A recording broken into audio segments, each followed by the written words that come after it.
first problem was, let me get all the problems out. Okay, negative 4.2 plus 8.1 times negative 1.9. I'm going to write PEMDAS because I could see that I'm already doing order of operations. So my first step is to multiply. And so I'm going to multiply 8.1 times 1.9. It's 15.39. I know that it's negative because I'm multiplying, and a negative and a positive becomes a negative. Now I'm going to write in the first part. And now I'm subtracting or adding integers. So now I say biggest integer wins the sign. My biggest integer is negative, so my answer is going to be negative. I have a negative and a negative, so I'm going to add the integers together. 4.2 plus 15.39 equals negative 19.59. That's number 35. Number 36, I have 2.85 minus 6.2 divided by 2 squared. My PEMDAS tells me exponents comes first, so I'm going to solve that first. 2 squared is 4. I'm going to rewrite the rest of the problem, and then I'm going to use PEMDAS again. PEMDAS tells me to do this next. So 6.2 divided by 4.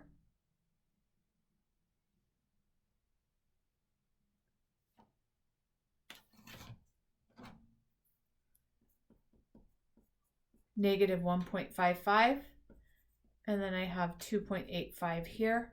Biggest integer wins the sign. It's going to be positive. I have a positive and a negative, so I am going to subtract 1.3. Okay, number 37 is negative 3.64 times, this is an absolute value, negative 5.3 minus 1.5 cubed.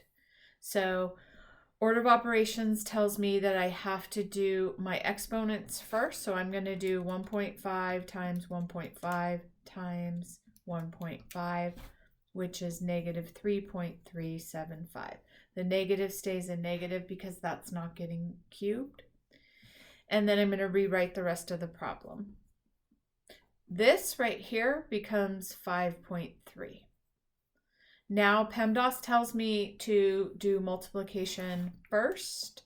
So I'm going to do 3.64 times 5.3.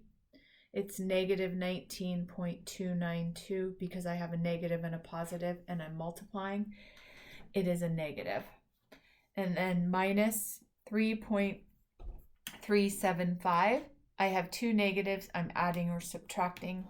So my answer is going to be negative. I'm going to put that down there right so I don't forget. And then I'm going to add these two together because I have a negative and a negative. Biggest integer wins the sign. Answer is negative. So 19.292 plus 3.375 is negative 22.67.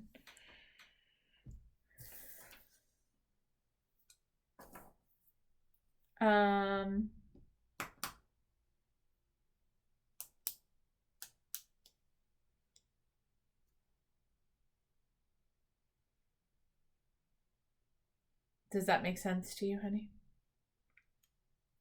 Yeah. Okay. Number 38 is negative 3 3/4 times 5/6 times 2 1/3. PEMDAS tells me to multiply first. I'm multiplying a negative and a positive, so my answer is going to be negative, and I'm going to turn this into an improper fraction. So this is 12/15, and it's negative, times 5/6 minus 2 1/3. So I'm going to go ahead and just change this to a mixed number. It is, an improper fraction. It is 7/3. So PEMDAS tells me to multiply first, so I'm going to do 15 times 5 and 4 times 6. So 15 times 5 is 75/24 minus 7/3. And now I have to find a common denominator. So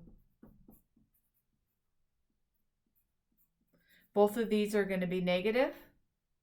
So I know that I'm actually going to add these together and my answer is going to be negative. Does that make sense to you? Yeah. Okay.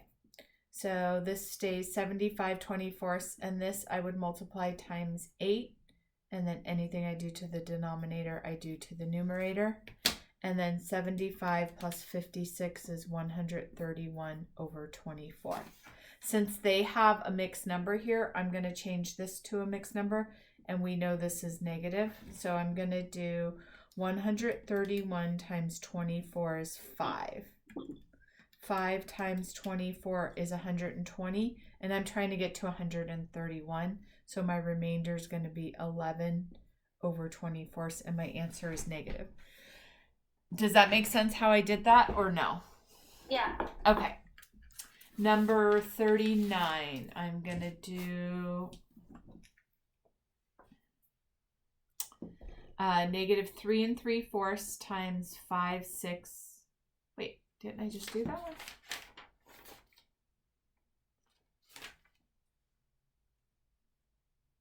Oh, I didn't do 38.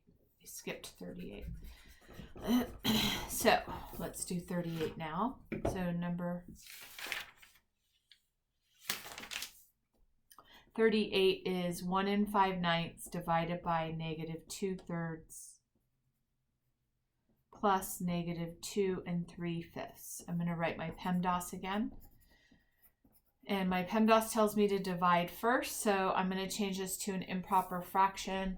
It is 14/9 divided by negative 2/3 plus negative 2 3/5. Now I'm going to go ahead and just do this. So I rewrite the first fraction, change this to a multiplication, and flip the second fraction. And then I'm going to do cross cancellation. You can do it however you want to do it. It turns into 7/3. It's a negative. Plus 2 3/5. 2 3/5 changed to an improper fraction is 13/5. Does that make sense to you so far? Yeah. Okay, so this is my problem. Now I'm going to find out which is bigger because I need to see, is my answer going to be positive or negative?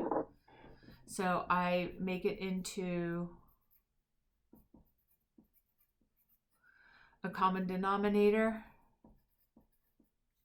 And then now I'm going to say this is bigger and this was negative. So my biggest integer or biggest fraction or biggest decimal is going to win the sign. And I have a negative and a positive. So I'm actually going to subtract these numerators. Does that make better sense now? Okay. Now,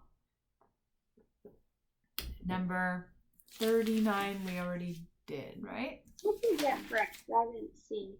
What, honey? What did you get for number 39? Negative 5 11/12.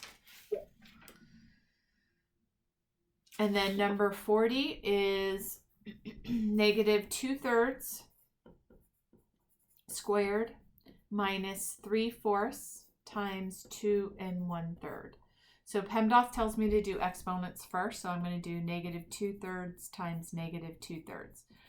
Remember I was talking to you about if the negative sign is inside the parentheses, this gets put inside the parentheses. So do you see in this case, it's going to clear out the negative sign because it's squared, and a negative times a negative equals a positive.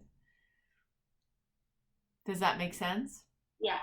If it was this, the answer would be negative. This would not clear out because the only thing we're squaring is this. If it was this, it would not clear out because the answer will always be negative. But since it's inside the parentheses, now it does not look like a negative sign anymore. We have to square it. So this becomes 4/9 minus, and then our next thing we have to do is we have to multiply this together.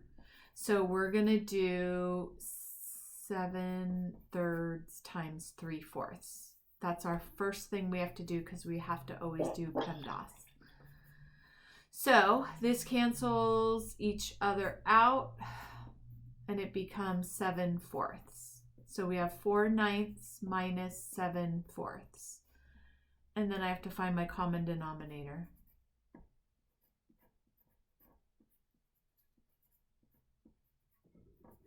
Are you with me? Yep. Okay. And then now it doesn't matter what they're saying to add or subtract. I have to first find out what's my biggest fraction. My biggest fraction is this one right here. So my answer is going to be negative. And I have a negative and a positive. So I'm going to actually subtract 63 minus 16 is negative 47/36. Okay. I have to change it into a mixed number. So I'm going to do, how many times does 36 go into 47? It goes in one time with a remainder of 11/36. Yep. Got it? Yep. All right. What were the other ones that you had to do? I think I sent you a picture, but I'm not sure. What were the numbers though? 47 through 50. Well, let me see actually. Where did it go? Oh, 47 through 51. Okay, so 47 is 6.2 plus 4.7. Biggest decimal wins the sign. So the answer is going to be negative. So we have negative and a positive. So we subtract 6.2 minus 4.7. And just to make things easy, I'm just going to do it here. 6.2 minus 4.7. Do you get why I'm subtracting? Yeah. Okay, so it's negative 1.5. Next one is 48. We have negative 8.1 minus negative 2.7. These two make a positive, so the problem now becomes negative 8.1 plus 2.7. I have a negative and a positive, so I'm going to subtract. Biggest decimal wins the sign. So my answer is going to be negative. And then 8.1 minus 2.7 is negative 5.4. Does that make sense to you? Yeah. All right. Number 49, we have 9/5 minus 2 7/10. And it is actually in parentheses, so I have a negative and a negative like this. I'm going to circle it. It becomes a positive, and then I'm going to rewrite it like this.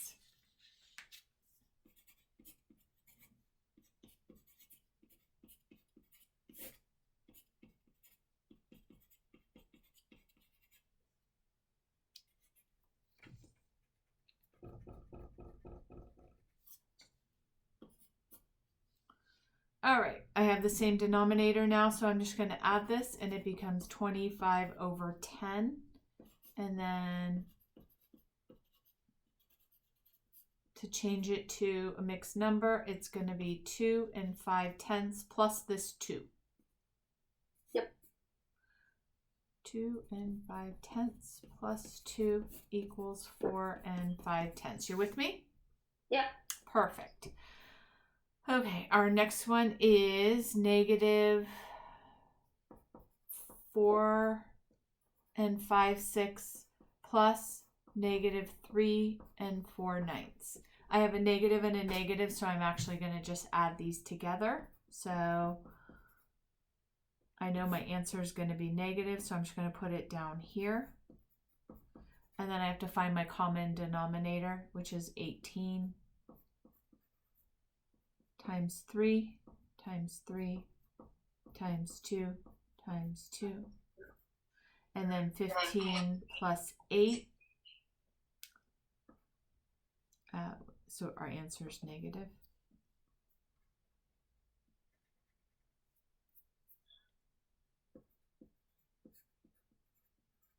So negative 23/18, and I'm going to change it into a mixed number.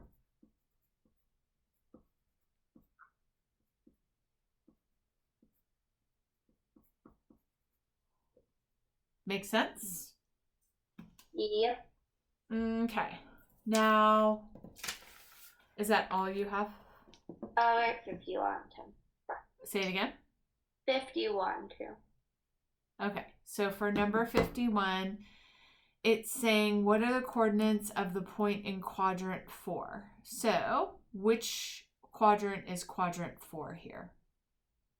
The one that has the A that has the C in it. No. So quadrant 4, it goes like this: 1, 2, 3, 4. So it goes in counterclockwise. You start here and you go the opposite of the way a clock goes. This is 1, 2, 3, 4. So what is going on in this quadrant right here? It's 3 and -3.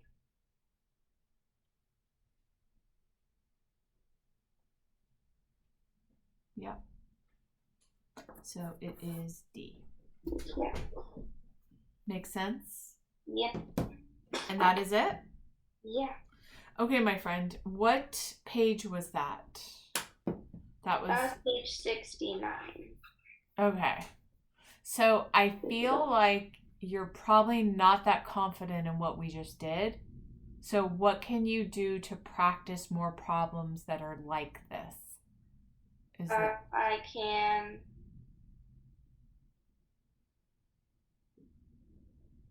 maybe go back to I can go back. 2.1, 2.2, 2.3?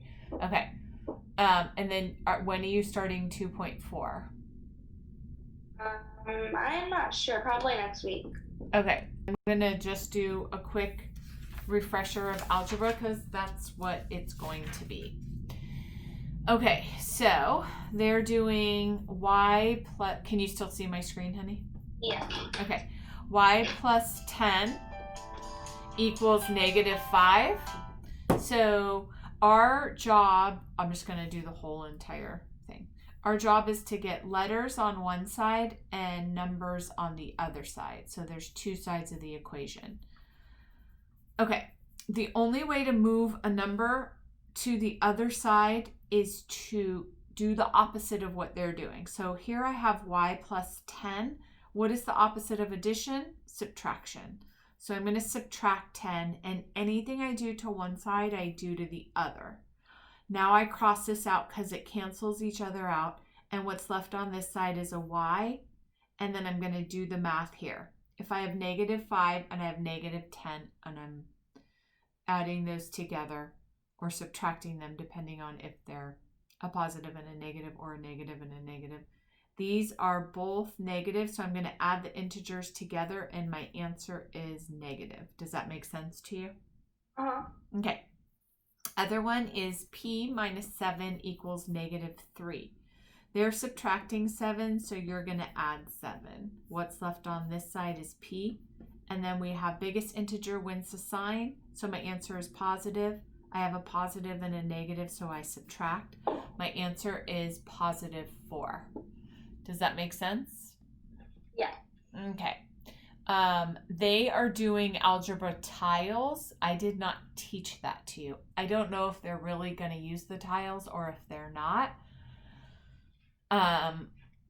But yeah. So basically the tiles are very different with how I taught you. So, but it's okay. It'll start to make sense. So basically what they're saying is they're giving you a key, and the key is if you have a green rectangle that has an adding sign in it, an addition sign, that's your variable. So a variable is the letter. So that would translate into just writing an X wherever you saw the variable.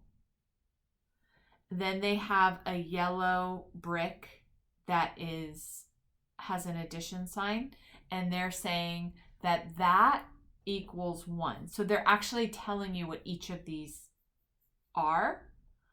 So whenever you see a yellow brick with an addition sign, that stands for 1. When you see a red brick with a negative sign, like this, that stands for -1. And so then this is green. So then now they're going to give you an equation. So they're going to say green, red, red, red equals red, red, red, red. So you're going to write, every time you see this, you know it's an X. And then every time you see a red, this equals -1. And every time you see this, it's basically like this. So now we're going to say what this translates into is X minus 3 equals -4. And then you would solve it. They're subtracting 3, so you add 3. What you do to one side, you do to the other. X equals -1. So it's weird and it's tricky, but we have to learn it because that's what they're telling us to do.